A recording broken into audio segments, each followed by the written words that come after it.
Hello friends, welcome back to my channel gain brain with Himanshi ऋषि।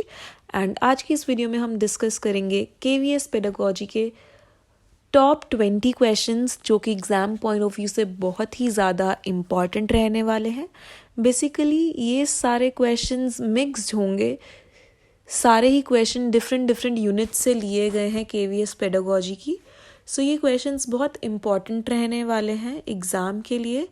सो इस video को आप ज़रूर एंड तक देखिएगा so that you don't miss on to any important thing और any important question.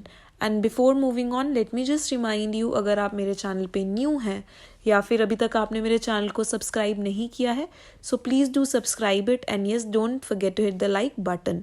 Now let's get started with the video. First, very important question.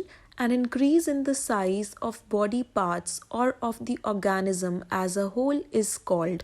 हमें बताना है कि जो किसी के बॉडी पार्ट में इंक्रीज हो रहा है, बेसिकली यहाँ पे फिजिकल ग्रोथ की बात करी है, because change in body size और बॉडी पार्ट, तो ये सब कुछ आता है फिजिकल ग्रोथ के अंदर। सो इसे हम क्या कहेंगे, ग्रोथ, डेवलपमेंट, मैच्योरेशन या फिर एवोल्यूशन। सो जो भी बॉडी पार्ट में और किसी भी ऑर्गेनिज्म के चेंज होता है, बॉडी पार्ट में चेंज मतलब इंक्रीज इन साइज या फिर डिक्रीज इन साइज, वेट बढ़ना, हाइट बढ़ना, तो ये बेसिकली क्या होगा, ये होगा growth. So the correct answer here will be the option A, that is growth. I hope मेरे आंसर देने से पहले आप भी आंसर दे रहे होंगे। सो कमेंट सेक्शन में ज़रूर अपना स्कोर डिस्कस कीजिएगा, ज़रूर बताइएगा आपका क्या स्कोर रहा। और अगर आपको ये वीडियो अच्छी लगे या फिर यूज़फुल लगे तो ज़रूर इसे लाइक करिएगा, शेयर करिएगा एंड कमेंट सेक्शन में अपना फीडबैक भी दीजिएगा। Now moving on to the next question. A school curriculum can be best described as. एक स्कूल करिकुलम क्या होता है वो हमें बताना है। सो 4 ऑप्शंस दिए हैं।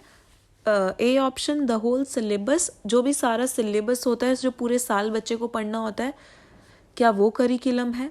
B option all the materials used by the teachers and the students for the activities, जो भी सारे मटेरियल्स है जो टीचर्स और स्टूडेंट्स द्वारा यूज़ किए जाएंगे एक्टिविटीज़ के लिए, वो करिकुलम होता है।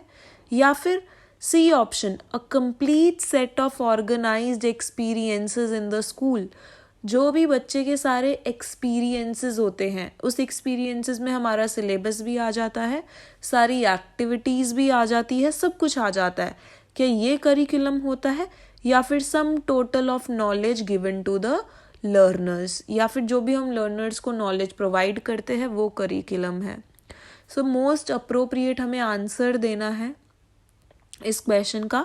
सो जो मोस्ट अप्रोप्रिएट आंसर होगा वो होगा option number C, that is a complete set of organized experiences in the school. Next question, which of the following statement is not true? हमें बताना है कि ये जो 4 स्टेटमेंट्स दिए हैं इनमें से कौन सा स्टेटमेंट ट्रू नहीं है या फिर सही नहीं है। सो स्टेटमेंट्स देख लेते हैं क्या है। Growth is a biological process, जो ग्रोथ है वो बायोलॉजिकल प्रोसेस है, बिल्कुल है, yes. Development is a quantitative process, जो डेवलपमेंट है ये क्वांटिटेटिव प्रोसेस है। सो बिल्कुल भी नहीं, जो डेवलपमेंट होती है ये क्वालिटेटिव होती है। वेयर एज जो ग्रोथ होती है, ग्रोथ को हम नाप सकते हैं, मेजर कर सकते हैं। सो जो ग्रोथ होती है वो होती है क्वांटिटेटिव, वेयर एज जो डेवलपमेंट है वो होती है क्वालिटेटिव। ये मैं पहले भी डिस्कस कर चुकी हूँ अपने पहले केवीएस पेडागोजी की क्लासेस में। सो जिन्होंने वो वीडियो देखी होगी उन्हें इस क्वेश्चन का आंसर ज़रूर पता होगा। Education is goal oriented, yes. Learning is a behavioural process, बिल्कुल ये भी मैंने डिस्कस किया है। जो लर्निंग है वो बिहेवियरल प्रोसेस या फिर बिहेवियरल चेंज होता है लर्निंग में। सो जो यहाँ पे हमारा करेक्ट आंसर होगा वो होगा option B, that is development is a quantitative process. तो ये गलत स्टेटमेंट है। Next question, according to John Dewey schools must prepare students for. जो जॉन डीवी हैं उन्होंने क्या स्टेटमेंट दी है, जो स्कूल है वो बच्चे को कैसी लाइफ के लिए प्रिपेयर करते हैं, फ्यूचर लाइफ या फिर रिसर्च के लिए, एंटरप्रेन्योरशिप या फिर प्रेजेंट लाइफ के लिए? एंटरप्रेन्योरशिप मतलब बिजनेस माइंड लाइक। सो जॉन डीवी के हिसाब से जो स्कूल्स है या फिर जो एडुकेशन है वो बच्चे को प्रेजेंट लाइफ के लिए प्रिपेयर करना चाहिए। सो here the correct answer will be the D option, that is present life. Next, fifth question. What type of evaluation identifies learning deficiencies and difficulties of the learners? कौन से type का evaluation है जो कि identify करता है बच्चों की डिफ़िकल्टीज या फिर डेफिशिएंसीज का मतलब कमियां। सो किस टाइप की इवैल्यूएशन है जो कि बच्चे की कमियां पहचानने में हेल्प करती है? So the options are placement, summative, diagnostic या फिर फॉर्मेटिव। सो जो डायग्नोस्टिक इवैल्यूएशन होती है वो बच्चे की कमियां या फिर बच्चे की गैप्स भी आ जाता है क्वेश्चंस में, बच्चे के गैप्स पहचानने में या फिर बच्चों की डिफ़िकल्टीज पहचानने में हेल्प करती है। So here the correct answer will be the C option, that is diagnostic evaluation. और जो डायग्नोस्टिक इवैल्यूएशन में बच्चों की डेफिशिएंसीज पहचानते हैं वो किसके थ्रू दूर करी जाती है? वो दूर करी जाती है रिमीडियल क्लासेस के through.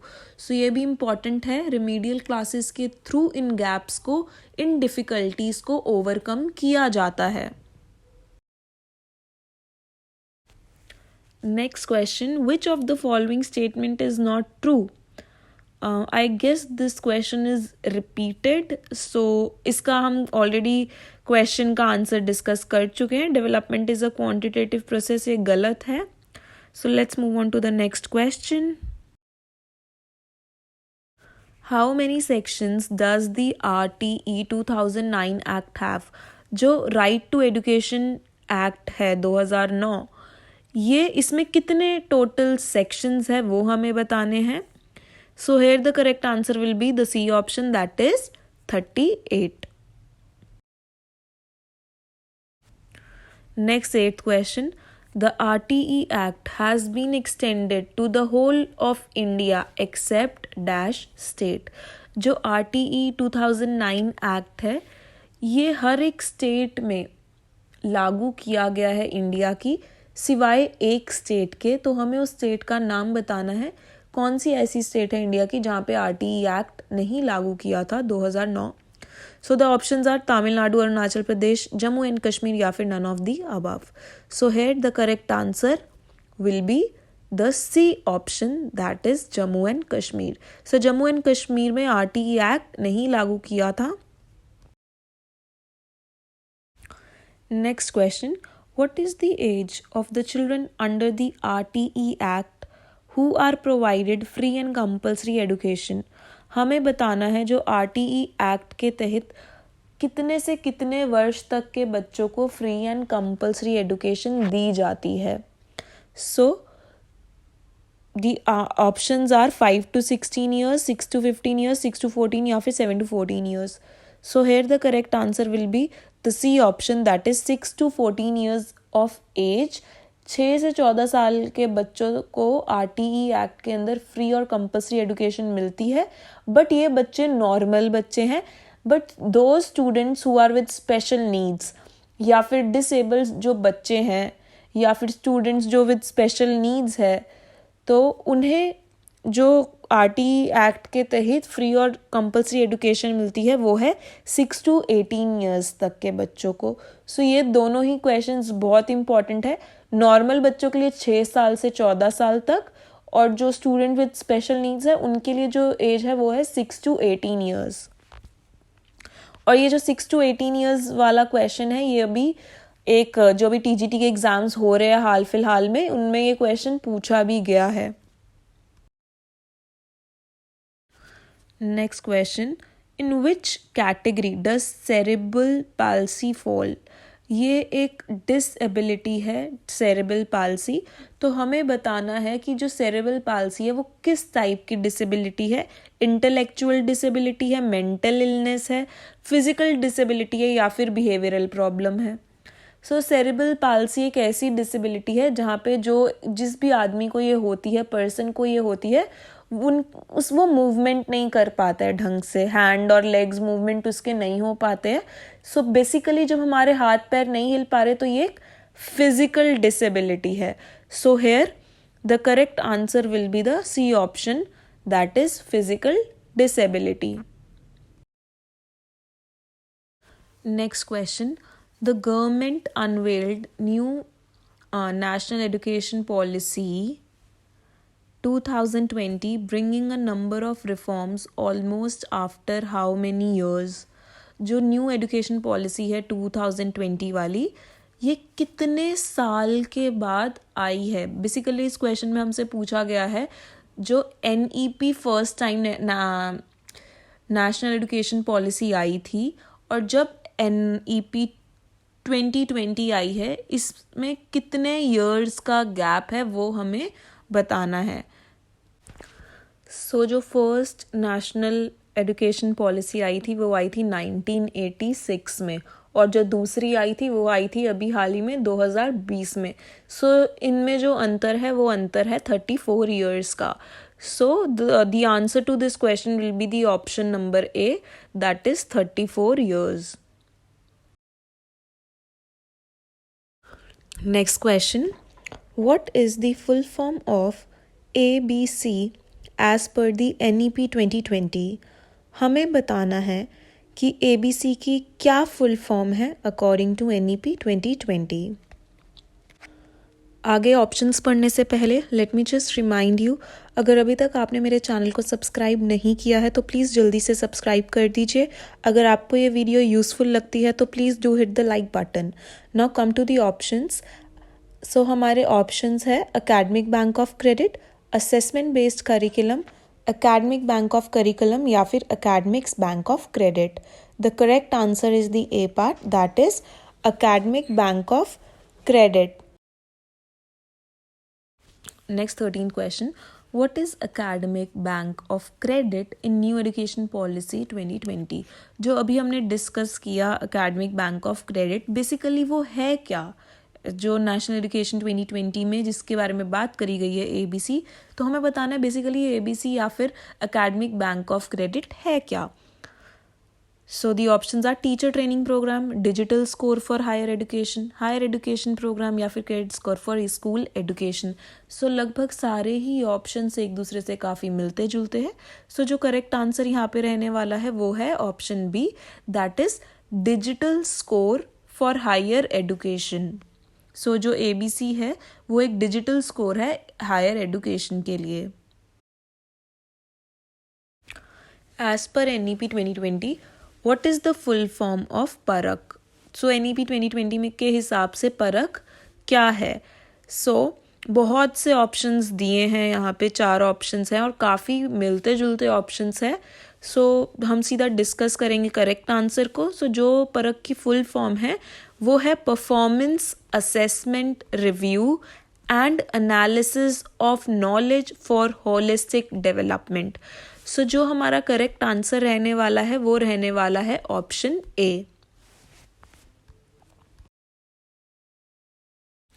Next 15th question. NEP 2020 lays particular emphasis on the development of. जो NEP 2020 है बेसिकली वो किस पे एम्फसाइज करती है या फिर किसकी डेवलपमेंट में वो फोकस करती है? The best infrastructure in the world. No, NEP infrastructure के या फिर बिल्डिंग के बारे में नहीं बात करती. ठीक है, बात करती है बट सिर्फ फोकस उसका बेसिकली स्कूल की बिल्डिंग को लेकर नहीं है. The provision to give 100% employment. क्या NEP 2020 100% एम्प्लॉयमेंट की गारंटी देता है टीचर या फिर अदर स्टाफ को? ऐसा भी नहीं है. The provision to give free education, या फिर NEP फ्री एजुकेशन के बारे में ही सिर्फ एम्फसाइज करता है? ऐसा भी नहीं है. D option, the creative potential of each individual. ये सही आंसर है. जो हर एक इंडिविजुअल की क्रिएटिव पोटेंशियल है कि बच्चा क्या चीज़ करने योग्य है, बेसिकली उस पे इसका मेन एम्फसाइज, मेन फोकस है. सो जो यहाँ पे हमारा करेक्ट आंसर रहने वाला है वो रहने वाला है D option, that is the creative potential of each individual. 16th question, physical changes take place in. Physical changes है वो कब से लेके कब तक बच्चे में देखे जाते हैं या फिर किसी पर्सन में देखे जाते हैं? Only during adolescence? क्या सिर्फ एडोलेसेंस के टाइम ही फिजिकल चेंजेस देखे जाते हैं? ऐसा तो नहीं है, बचपन में भी फिजिकल चेंजेस होते हैं। आफ्टर एडोलेसेंस, एडोलेसेंस के बाद क्या आता है? अडल्टहुड। क्या एडल्टहुड में फिजिकल चेंजेस आते हैं? बेसिकली जो फिजिकल चेंज होता है वो होते हैं हमारे बॉडी पार्ट्स में चेंज या फिर चेंज इन हाइट, वेट, ये सारे फिजिकल चेंजेस है।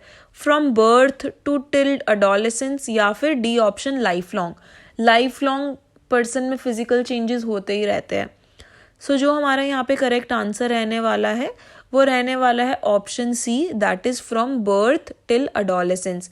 बच्चा जब पैदा होता है और एडोलेसेंस पीरियड तक उसमें फिजिकल चेंजेस देखे जाते हैं। एडोलेसेंस पीरियड के बाद जब हम अडल्ट हो जाते हैं तब हमारी हाइट रुक जाती है। बेसिकली फिजिकल चेंजेस होने पर्सन में बंद हो जाते हैं after adolescence period. Next 17th question, human development is based on certain principles, which of the following is not a principle of human development? जो ह्यूमन डेवलपमेंट है उसके प्रिंसिपल्स होते हैं, ये बहुत इम्पॉर्टेंट टॉपिक है, principles of growth and development. ये मैंने बहुत डिटेल में डिस्कस किया है। अगर अभी तक आपने वो वीडियो नहीं देखी ग्रोथ एंड डेवलपमेंट की तो आप ज़रूर देखिएगा, उसका लिंक मैंने अपने डिस्क्रिप्शन बॉक्स में डाल दिया है। ज़्यादातर जो क्वेश्चन आ रहे हैं वो इसी यूनिट से आ रहे हैं, ग्रोथ एंड डेवलपमेंट में। और एनालिसिस आप जिस भी पेपर का देख लीजिए, जो प्रिंसिपल्स ऑफ डेवलपमेंट है उससे ज़रूर एक क्वेश्चन आया ही आया है। सो बेसिकली आपको principles of growth and development बहुत अच्छे से पता होने चाहिए। इस क्वेश्चन में हमसे पूछा गया है 4 ह्यूमन डेवलपमेंट के प्रिंसिपल्स दिए हैं, हमें बताना है कौन सा एक प्रिंसिपल नहीं है। सो हम ऑप्शंस देख लेते हैं। कंटिन्यूटी, मतलब जो डेवलपमेंट प्रोसेस है वो कंटिन्यूअस है, बिल्कुल है। सीक्वेंशियलिटी, एक सीक्वेंस में डेवलपमेंट होती है, बिल्कुल एक सीक्वेंस में ही डेवलपमेंट चलती है।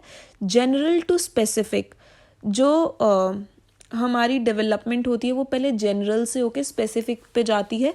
ये सारे ही प्रिंसिपल्स मैं डिटेल में डिस्कस कर चुकी हूँ कि सीक्वेंशियलिटी या फिर कंटिन्यूटी, जनरल टू स्पेसिफिक, ये सब क्या होता है। सो उस वीडियो को आप ज़रूर देखिएगा अगर अभी तक आपने नहीं देखी है। देन जो हमारा डी ऑप्शन है रिवर्सिबल, सुब नहीं, इरिवर्सिबल होती है डेवलपमेंट। अगर जो एक बारी हमारी डेवलपमेंट हो गई वो दोबारा से रिवर्स नहीं हो सकती। सो जो यहाँ पे हमारा करेक्ट आंसर रहने वाला है वो रहने वाला है option D, that is reversible. Next question, according to Erikson 8 stages of psychosocial development, during which age does the psychosocial stage of trust versus mistrust develop? तो हमने एरिक एरिक्सन के भी 8 stages डिस्कस करे हैं। तो उसमें हमें पूछा गया है बेसिकली इस क्वेश्चन में, जो साइकोसोशल एरिक एरिक्सन की थ्योरी है जिसमें इन्होंने 8 स्टेजेस के बारे में बात करी है। सो जो ट्रस्ट वर्सेस मिसट्रस्ट है वो कौन सी स्टेज का पार्ट है? सो जो इन्फेंसी स्टेज है, इस इन्फेंसी स्टेज में ट्रस्ट वर्सेस मिसट्रस्ट डेवलप होती है अकॉर्डिंग टू एरिक एरिक्सन। सो जो यहाँ पे हमारा करेक्ट आंसर रहने वाला है वो रहने वाला है option B, that is infancy. Next 19th question, what is the period of rapid growth in size and weight of a child? हमें पीरियड बताना है कि कौन सा पीरियड है, कौन सी ऐसी स्टेज है जिसमें एक बच्चे में रैपिड ग्रोथ, रैपिड मतलब बहुत ही ज़्यादा ग्रोथ देखी जाती है उसके साइज एंड वेट में। सो बेसिकली एक बच्चे में सबसे ज़्यादा उसका साइज और वेट कौन सी स्टेज में चेंज होता है? हमने ये भी बहुत अच्छे से पढ़ा है, stages of human development. So childhood, infancy, adolescence या फिर अडल्ट एज। सो काफ़ी लोग कंफ्यूज होते हैं बिटवीन इन्फेंसी और अडोलेसेंस में। सो जो यहाँ पे करेक्ट आंसर रहने वाला है वो रहने वाला है ऑप्शन बी। जब बच्चा पैदा होता है उसमें सबसे ज़्यादा जो उसमें बॉडी पार्ट्स में जो उसमें चेंज होता है बेसिकली साइज़ और वेट में, वो होता है इन्फेंसी स्टेज में। सो जो यहाँ पे करेक्ट आंसर रहने वाला है वो रहने वाला है option B. Next question, according to which theory of child development the child first learns to control the movement of his head and arms and later to his feet। हमें बताना है जो प्रिंसिपल्स ऑफ डेवलपमेंट है बहुत सारे हैं, जैसे principle of continuity, सीक्वेंशियलिटी या फिर इंटर रिलेटेड यूनिफॉर्मिटी, बहुत सारे प्रिंसिपल्स हमने डिस्कस करे हैं डिटेल में। सो ऐसा कौन सा प्रिंसिपल है जिसमें बच्चा सबसे पहले कंट्रोल अपने हेड का पाता है, उसके बाद हेड के बाद आर्म्स का, देन एंड में फीट का। सो बेसिकली हमें इस प्रिंसिपल को बताना है ये कौन सा प्रिंसिपल है।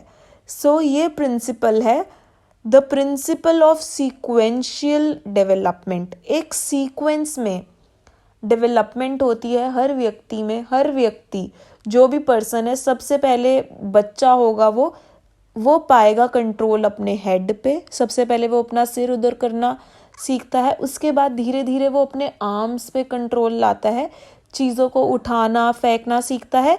एंड में बच्चा कंट्रोल पाता है अपने पैरों पे, फीट पे। एंड में ही बच्चा चलना सीखता है। सो हर एक व्यक्ति में ऐसी ही डेवलपमेंट इसी सीक्वेंस में पाई जाती है। सो इसे बोलते हैं the principle of sequential development. Here the correct answer will be the C option, C part. So इस वीडियो में इतना ही था। आई होप आपको ये वीडियो पसंद आई हो, यूज़फुल लगी हो अपने एग्ज़ाम के लिए। और अगर आपको ये वीडियो पसंद आई है तो प्लीज़ इसे ज़रूर लाइक करिएगा, कमेंट सेक्शन में अपना फीडबैक दीजिएगा। Thank you so much for watching the video. Have a great day.